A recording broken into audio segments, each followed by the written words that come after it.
السلام علیکم۔ کیا آپ کو بھی فزکس نومیریکلز حل کرنا مشکل لگتا ہے؟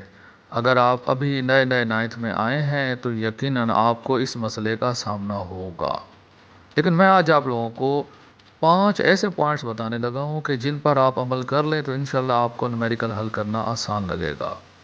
آپ نے 4 چیزوں کی لسٹیں بنانی ہے۔ فرسٹ آف آل آپ لسٹ بنائیں گے فزیکل کوانٹیٹیز اور ان کے سمبلز کی، اور اس کو اچھے سے یاد کریں گے۔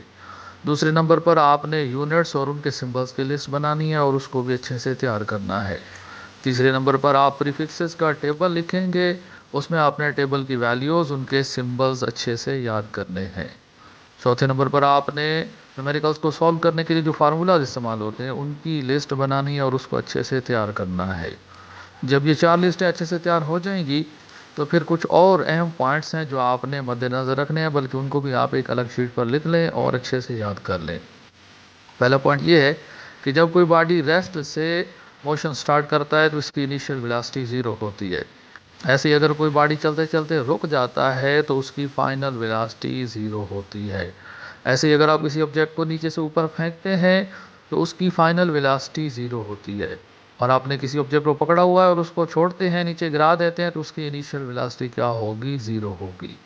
جس باڈی کو آپ نے اوپر پھینکا ہے اس کے ایکسلریشن نیگیٹو گریویٹیشنل ایکسلریشن ہوگا -g، اس کی ویلیو ہوگی -10 میٹر پر سیکنڈ اسکوائر۔ اور اس طرح اگر آپ نے کسی آبجیکٹ کو اوپر سے نیچے پھینکا ہے تو اس کا بھی ایکسلریشن گریویٹیشنل ایکسلریشن ہوگا، لیکن پازیٹیو ہوگا g، اور اس کی ویلیو کتنی ہوگی؟ +10 میٹر پر second square. Last and final one is learn how to use scientific calculator to solve numericals۔ اگر آپ یہ ساری چیزیں اچھے سے تیار کر لیتے ہیں تو انشاءاللہ 2 چیپٹرز کی آپ پریکٹس کریں نومیریکل حل کرنے کی ان پوائنٹس کے اکارڈنگ، پھر بتائیے گا کہ آپ کو نومیریکل مشکل لگتے ہیں یا نہیں۔